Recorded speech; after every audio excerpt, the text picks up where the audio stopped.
আপনি কি জানেন, আমি কখনো হারতে চাইনি। ডোনাল্ড ট্রাম্পের মুখে কথাগুলি যেন তার জীবনের প্রতিটি মুহূর্তের সারাংশ। একসময় তিনি ছিলেন সেলফ মেড মিলিয়নিয়ার, ব্যবসায়ী এবং রিয়েলিটি শো তারকা। কিন্তু কিভাবে তিনি যুক্তরাষ্ট্রের প্রেসিডেন্ট পদে অধিকারী হলেন, তার কাহিনী একটি আশ্চর্যজনক আর বিতর্কিত গল্প। ট্রাম্পের জীবনযাত্রা এক একটি চমকপ্রদ অধ্যায়, যেখানে সাফল্য আর সমালোচনা পাশাপাশি চলেছে। এটি শুধুমাত্র একটি রাজনৈতিক গল্প নয়, বরং একটি যুগান্তকারী ব্র্যান্ড তৈরির কাহিনী, যেখানে তার নামটাই ছিল তার শক্তি। ডোনাল্ড ট্রাম্পের জীবনের শুরুটা খুব সহজ ছিল না, তবে তার পিতা ফ্রেড ট্রাম্পের বিশাল সম্পত্তি এবং ব্যবসায়িক দক্ষতার কারণে তাকে অনেক সহজেই সফলতার পথে এগিয়ে নিতে সহায়তা করেছিল। ট্রাম্পের জীবনের প্রথম বড় পদক্ষেপ ছিল তার পিতার ব্যবসার উত্তরাধিকারী হওয়া। দ্য ট্রাম্প অর্গানাইজেশন শুরু করেই তিনি একদিকে যেমন বিলাসবহুল হোটেল, গলফ ক্লাব, টাওয়ার তৈরি করেছেন, তেমনি সেই সব নামের পেছনে থাকা ছিল এক বিশাল মার্কেটিং পরিকল্পনা। কিন্তু সেই সময় ট্রাম্পের নামটি শুধু বিলাসিতা ও দামি জিনিসের সঙ্গে সম্পর্কিত ছিল, বরং সেলিব্রিটি স্ট্যাটাসও ক্রমশ বৃদ্ধি পাচ্ছিল। 1980-র দশক থেকে ট্রাম্পের জীবনে শুরু হওয়া এক নতুন অধ্যায়। তিনি শুধুমাত্র ব্যবসায়ী ছিলেন না, তিনি নিজেকে এক শোম্যান হিসেবে প্রতিষ্ঠিত করেন। 2004 সালে তিনি দ্য অ্যাপ্রেন্টিস নামক রিয়েলিটি শোয়ের মাধ্যমে টেলিভিশনে পদার্পণ করেন, যা ব্যাপক জনপ্রিয়তা লাভ করে। এই শোটি ছিল একটি বিশেষ ধরনের প্রতিযোগিতা, যেখানে প্রতিযোগীরা ট্রাম্পকে ইমপ্রেস করার চেষ্টা করতেন। তার এক কথায় জনপ্রিয় হয়ে ওঠা "আপনার চাকরি চলে গেছে" ছিল এক দারুণ শো ম্যানশিপের উদাহরণ। তার কৌশল ছিল সোজা, তিনি জানতেন কিভাবে নিজেকে প্রচারের আলোতে রাখতে হয়। ট্রাম্পের যে কোনো বিজ্ঞাপন, উদ্যোগ বা প্রচারণা ছিল এক ধরনের আধুনিক সেলফ প্রচার। তার নাম দিয়ে বহু ব্র্যান্ড তৈরি হয়েছিল, যা নিয়ে তিনি প্রচুর মুনাফা লাভ করতেন। তবে ট্রাম্পের অধিকাংশ উদ্যোগই সফল হয়নি। Trump university, Trump steak, Trump wine এসব ছিল তার ব্র্যান্ডের অংশ, কিন্তু বেশিরভাগই পরবর্তী সময়ে বিপর্যস্ত হয়েছিল। তারপরও তার সেই বিরাট নামটি ক্রমশ এক নতুন দুনিয়ায় প্রবেশ করেছিল। 2015 সালে ট্রাম্প তার রাজনৈতিক ক্যারিয়ার শুরু করেন, কিন্তু তার শুরুটা ছিল একেবারেই অনিশ্চিত।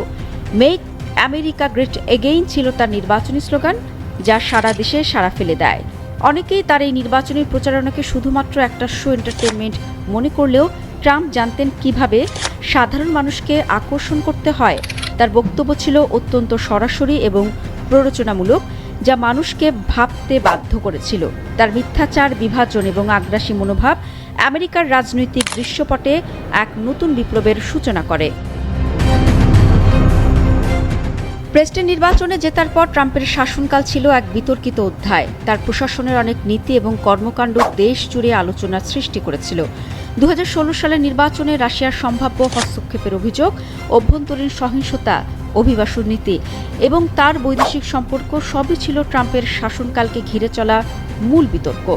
কিন্তু সবচেয়ে নাটকীয় ঘটনা ঘটে 2020 সালের নির্বাচন পর্বে।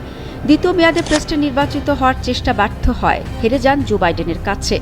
যদিও বিপুল সংখ্যক মানুষ তার নীতির বিরোধিতা করছিল, তবে তিনি তার সমর্থকদের কাছে ছিলেন এক চিরন্তন নেতা। ট্রাম্প যখন নির্বাচনী ফলাফল মেনে নিতে অস্বীকার করেন এবং নির্বাচনে কারচুপির অভিযোগ তোলেন, তখন পুরো দেশটি আবার এক নতুন অস্থিরতার মুখে পড়ে। 2020 সালের নির্বাচনে তিনি হেরে গেলেও তিনি এই পরাজয় মেনে নেননি। নির্বাচনের ফলাফলকে মিথ্যে প্রমাণিত করতে তিনি দেশে সহিংস আন্দোলন সৃষ্টি করার চেষ্টা করেন। তার বিরুদ্ধে বহু অভিযোগ উঠলেও তার অনুগামীরা তাকে সবসময় দেবতার আসনে রেখেছে। ট্রাম্প তার দীর্ঘ রাজনৈতিক ক্যারিয়ারে এমন কিছু মিথ্যা এবং বিভ্রান্তিকর বক্তব্য দেন, যা আমেরিকার রাজনৈতিক সিস্টেমকেই হুমকির মুখে ফেলে দেয়। বহু রিপাবলিকান নেতাও তাকে এক ধরনের বিপদ বলে চিহ্নিত করেন, বিশেষ করে ডিক চেনি, যিনি বলেছিলেন, "আমাদের ইতিহাসে এমন কেউ নেই যিনি ডোনাল্ড ট্রাম্পের মতো আমাদের গণতন্ত্রকে হুমকির মুখে ফেলেছেন।" ট্রাম্প 2024 ইলেকশনের আগে শুটারের গুলিতে মাটিতে লুটিয়ে পড়ার ঘটনা ছিল ইলেকশন ডিসাইডার। সেই মুহূর্তটিতে ট্রাম্পের সাহসী প্রতিক্রিয়া সারা বিশ্বে তার জন্য জনসমর্থন এবং সহানুভূতি তৈরি করে।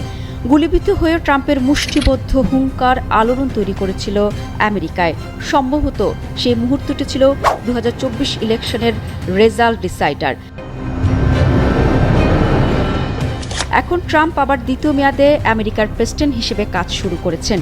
যদিও তার শাসনকালের পর দেশটির রাজনৈতিক প্রক্রিয়া এবং গণতন্ত্রে অনেক পরিবর্তন এসেছে, কিন্তু ট্রাম্পের পদ্ধতি একই রকম।